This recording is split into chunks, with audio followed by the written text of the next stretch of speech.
బాధ్యతమైనటువంటి పరిచర్యను చేపట్టడానికి దేవుడిచ్చిన ఆలోచన ఎందుకో తెలుసా? ఇక్కడున్న మనందరినీ ఆత్మీయముగా బలపరచబడాలని, దేవునితో మనలను సంపూర్ణులుగా చేయాలని, దేవునిలో మనం అడ్డుకట్టబడిన జీవితాలుగా ఉండాలని, దేవునితో మనం కలిగి ఉన్నటువంటి బాంధవ్యము అది విడదీయలేనిదిగా ఉండాలని పౌలు గారు అంటాడు కదా, అది కరువైనను, ఖడ్గమైనను, శ్రమైనను, బాధైనను, మరి ఏదైనను నా క్రీస్తు ప్రేమ నుండి నన్ను ఎడబాపునా మరణము తప్ప. ఉందా ఈ అనుభవం? ఈ అనుభవాలు ఎవరైతే కలిగి ఉంటారో, ఇక్కడ కొంతమంది నేను గమనిస్తూ ఉన్నాను, కొన్ని ప్రయాసలు మానుకుని కూర్చున్నారు.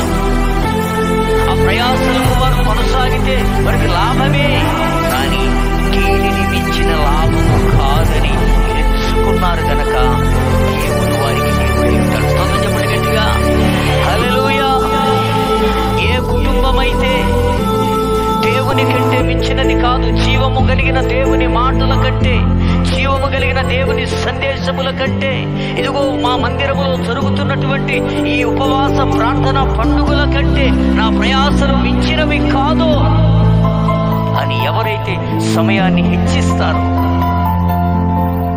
శారీరకమైన బలహీనతలు వచ్చి మంచాన్న పడుకుంటే ప్రయాసలు ఏమైపోతాయి, ఉద్యోగం ఏమైపోతుంది, వ్యాపారాలు ఏమైపోతాయి, నీపై అధికారులు దేవుడు వారి గట్టింపులు ఏమైపోతాయి. దేవుడు అటువంటివి ఏమీ లేకుండా క్షేమస్థితినిచ్చినందుకై ఎవరి కొన్ని నెలలుగా ప్రకటించబడింది కదా ఈ కోరికలను గురించి.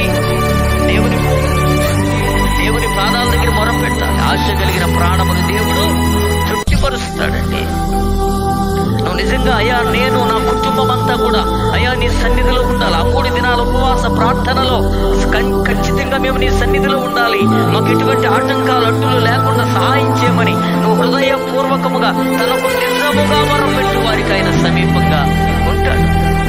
నువ్వు హృదయపూర్వకంగా ప్రార్థన చేసుకుంటే పరిస్థితులన్నిటినీ కూడా నీకు అనుకూలంగా దేవుడు మారుస్తాడు. ఆశ కలిగిన ప్రాణాన్ని తృప్తిపరుస్తాడంటే అవసరాలను గూర్చిన ఆశలు కలిగి ఉన్నారే తప్ప ఆధ్యాత్మికతను గూర్చిన ఆశను కలిగి లేరు.